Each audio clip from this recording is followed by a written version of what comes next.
Beaucoup de personnes sont devenues millionnaires et multimilliardaires aujourd'hui en partant de rien du tout. Avant de faire partie du groupe des personnes les plus riches du monde, ces célébrités et entrepreneurs ont connu des difficultés et ont dû se battre beaucoup pour en arriver là où ils en sont aujourd'hui. Ces histoires incroyables montrent exactement comment passer des modestes débuts à la liste Forbes des personnes les plus riches du monde. Des rues minables de Los Angeles au projet Bayview, ces célébrités et entrepreneurs ont réussi malgré leur pauvreté extrême. Voici les 20 histoires les plus inspirantes qui montrent comment passer de pauvre à riche. Alors, si vous aimez ce genre de contenu, n'hésitez pas à vous abonner à notre chaîne et à activer les notifications pour ne rater aucune vidéo.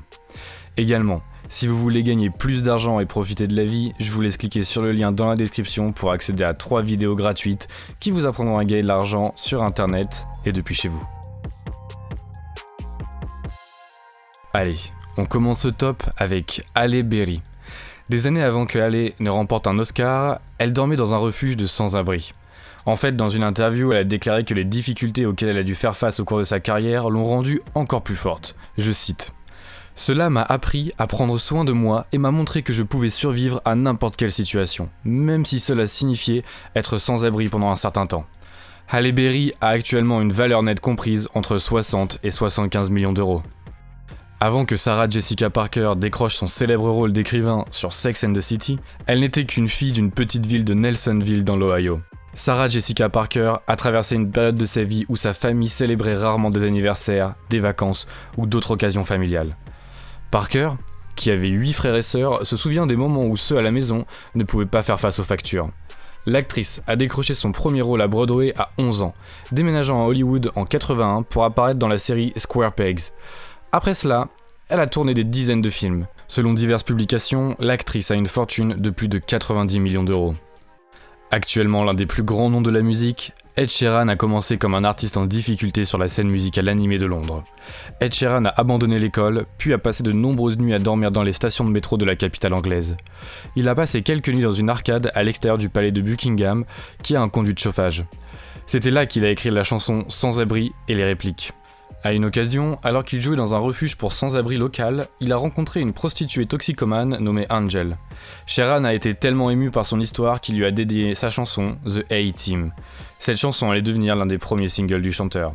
À ce jour, il remplit les stades du monde entier et a une valeur nette d'environ 100 millions de dollars. Avant que Leonardo DiCaprio ne soit l'un des plus grands noms d'Hollywood, il était un enfant pauvre qui a grandi juste à l'extérieur de sa maison. L'acteur affirme avoir été témoin d'une grande pauvreté, d'une consommation de drogue et de violence à un très jeune âge. Cela lui permet désormais de dépeindre le côté le plus sombre de l'humanité dans ses films. Suite au contre-coup de son rôle dans Le Loup de Wall Street, dans lequel les critiques disaient qu'il embellissait la consommation de drogue, la prostitution et d'autres actes anormaux, DiCaprio a défendu le rôle en le comparant à sa propre enfance. Dans une interview accordée au Times, il a déclaré « Qui suis-je pour en parler ? Tout revient au quartier dans lequel j'ai grandi. Cela vient du fait que j'ai grandi très pauvre et que je pouvais voir l'autre côté. La valeur nette estimée de DiCaprio est de 237 millions de dollars. » Arnold Schwarzenegger a grandi dans une ville autrichienne juste après la Seconde Guerre mondiale. L'acteur a raconté qu'il y avait très souvent des pénuries alimentaires et des troubles dans la rue. Maintenant, il est l'une des stars des cinémas d'action les plus riches de tous les temps, avec une fortune de 365 millions de dollars. Céline Dion a grandi au Canada en étant la plus jeune de 14 frères et sœurs. Nous étions 3 ou 4 dans le même lit, a-t-elle déclaré à CBS News. Je n'avais même pas ma propre chambre. J'allais à l'étage avant d'entrer dans les chambres, il y avait une petite rampe. Et mon lit était là. Céline Dion a compris qu'elle avait des capacités musicales et a commencé à se produire lors de petits événements locaux. Plus tard, elle s'est hissée au sommet des charts avec des succès comme My Heart Will Go On et It's All Coming Back to Me Now.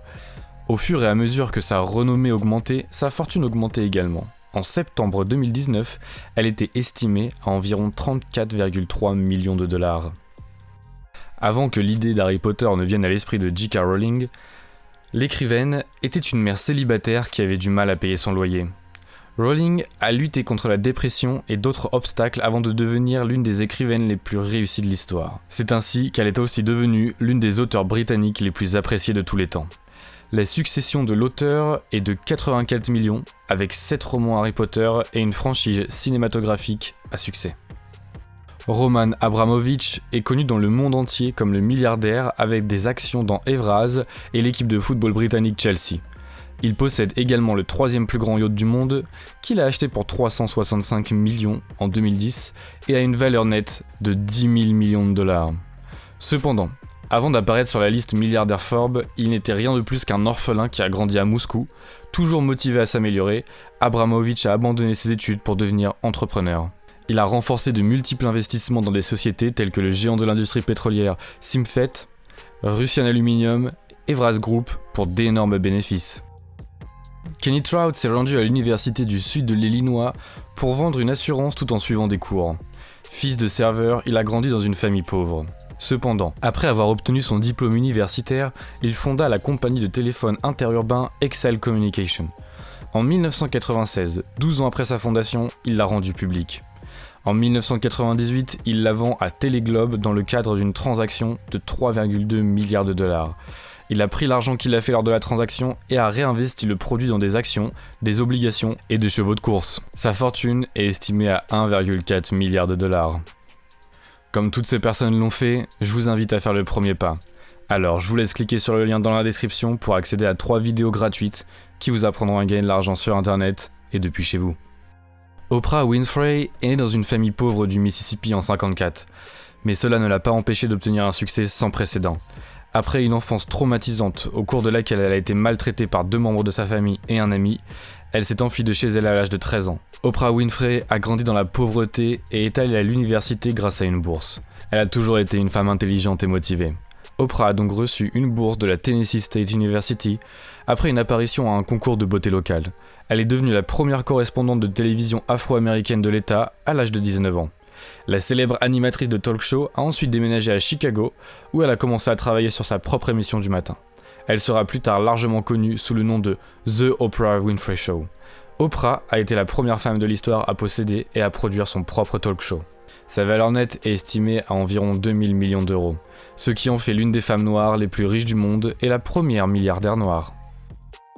Avant d'être le cerveau de la société de shampoing John Paul Mitchell System et Patron Tequila, John Paul DeRoya n'était qu'un Américain qui essayait de progresser. Après le divorce de ses parents allemands et italiens à l'âge de 2 ans, il a décidé de vendre des cartes de Noël et des journaux pour aider sa famille à vivre alors qu'il n'avait que 10 ans. Nous avons grandi dans le centre-ville de Los Angeles, dans le quartier d'Echo Park. Nous ne savions pas que nous traversions des moments difficiles, car tout le monde traversait la même chose, a-t-il déclaré à Forbes. Après avoir accepté un emploi dans une usine de Redken, DeRoya s'est lancé dans l'industrie du shampoing. Il a emprunté 650 € de l'entreprise et l'a investi dans sa propre marque, John Paul Mitchell System. Il faisait du porte-à-porte pour vendre son produit et dormait dans sa voiture. Aujourd'hui, sa fortune s'élève à plus de 2 milliards de dollars. Howard Schultz a grandi en tant que fils de camionneur qui gagnait à peine assez d'argent pour subvenir à ses besoins. Bien qu'il ait grandi dans une famille pauvre, il avait un grand talent athlétique et a obtenu une bourse de soccer à Northern Michigan University. Après avoir obtenu un diplôme en communication, Schultz a travaillé pour Xerox. Cependant, tout a changé lorsqu'il est tombé sur un petit café appelé Starbucks qu'il a ensuite rejoint en tant que cadre. Il aimait tellement le café qu'il en est devenu le PDG en 87 après avoir quitté Xerox. À l'aide de Schultz, Starbucks s'est rapidement passé d'une petite entreprise avec 60 magasins à un géant avec plus de 16 600 points de vente à travers le monde. En 2018, Schultz a démissionné de son poste de PDG et de membre du conseil d'administration de Starbucks. Son titre est désormais président émérite. La valeur nette actuelle de Howard Schultz est d'environ 2,7 milliards de dollars. Selon Business Insider, en 81, Jin Sok et Don Won Chang ont immigré de Corée du Sud à Los Angeles. Ils étaient à la recherche de succès et de nouvelles opportunités. Sans sous, sans instruction et en parlant un anglais approximatif, les Chang ont dû se battre énormément. Ayant débuté dans le commerce du café, ils ont vite découvert que ce ne serait pas leur ticket pour réussir. Pendant quelques années, Don a travaillé comme concierge dans une station-service et a servi du café pour joindre les deux bouts et aider sa famille. Cependant, tout a changé lorsqu'il a réalisé quelque chose de crucial. Don a réalisé que les personnes qui conduisaient les meilleures voitures étaient dans le secteur de l'habillement. Peu de temps après, il a ouvert un magasin de vêtements de 84 mètres carrés appelé Fashion 21. Cela deviendra le détaillant de mode Forever 21. Bien que le magasin ait des milliards d'euros par an, le détaillant a déposé son bilan. Selon Forbes, Jin Suk et Do Won Cheng avaient une valeur nette de 5,4 milliards en 2015. Actuellement, elle est tombée à 1,5 milliard de dollars. Ralph Lauren a toujours rêvé d'être riche et prospère. Dans son annuaire de l'école, en 1957, il aurait écrit « millionnaire » comme l'un de ses plus grands objectifs dans la vie. En tant que plus jeune fils d'immigrants juifs vivant dans le Bronx, Lauren a échappé à sa propre réalité. Le jeune Ralph Lipchick, il changera de nom plus tard pour Lauren, aimait les films et certains disent que les stars du vieux Hollywood continuent d'inspirer ses créations. Cela tomberait littéralement dans les fantasmes des films de l'époque, a-t-il déclaré à Bloomberg.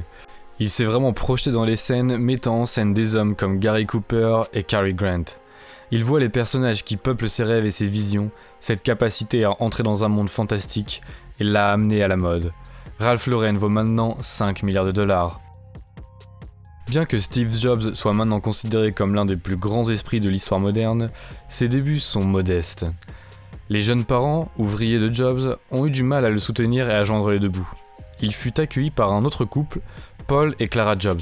Dès son plus jeune âge, il a été fasciné par les ordinateurs, mais il n'a jamais aimé l'éducation formelle. Après avoir abandonné ses études, il a commencé à travailler dans la société de fabrication de jeux vidéo Atari. Quelques temps plus tard, Jobs a créé la première machine Apple avec Steve Wozniak. Le duo a d'abord financé leur entreprise par des moyens non traditionnels. Jobs a vendu sa Volkswagen et Wozniak a vendu sa calculatrice scientifique bien aimée. À 23 ans, Jobs disposait de près d'1 million d'euros. Il était donc le plus jeune sur la liste Forbes des plus riches pays à l'époque. Il a gagné 9 millions à 24 ans et a dépassé la barre des 100 millions de dollars à l'âge de 25 ans. Avant de décéder à l'âge de 56 ans en 2011, il disposait d'environ 9,3 milliards d'euros. Le géant de l'industrie sidérurgique Lakshmi Mittal n'a pas toujours été riche. Au contraire, il a grandi dans une famille très pauvre près du Rajasthan en Inde. Selon BBC News, Mittal a jeté les bases de sa fortune pendant 2 décennies en s'engageant dans le secteur de l'acier. Il a acheté des pièces d'autres entreprises sidérurgiques qui devenaient moins chères et les a transformées en une entreprise rentable. Selon Forbes, Mittal est devenu le 9e indien le plus riche et possède une valeur nette de 7 milliards de dollars. Aujourd'hui milliardaire, Leonardo Del Vecchio est le fils d'une mère veuve qui luttait pour joindre les deux bouts, l'envoyant finalement dans un orphelinat. Pour gagner sa vie, Del Vecchio a travaillé dans une fabrique de moules pour monture de lunettes. À 23 ans, il ouvre son propre magasin, Luxottica, qui fabrique désormais des marques telles que Ray-Ban et Oakley.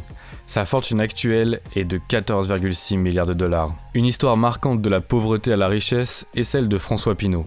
Selon INC, il a abandonné le lycée en 1947 après que ses camarades de classe se soient moqués de lui parce qu'il était pauvre. Plus tard, il a commencé à travailler dans l'entreprise de commerce de bois de sa famille. Il s'est par la suite retrouvé à acheter de petites entreprises, ce qui a amené d'autres personnes à critiquer son éthique de travail comme étant impitoyable. Puis, il a commencé à créer PPR, un groupe de produits de luxe. Le fils de Pinault, François-Henri Pinault, est président-directeur général d'honneur du groupe de luxe Kering, propriétaire des marques de mode comme Saint Laurent, Alexander McQueen et Gucci.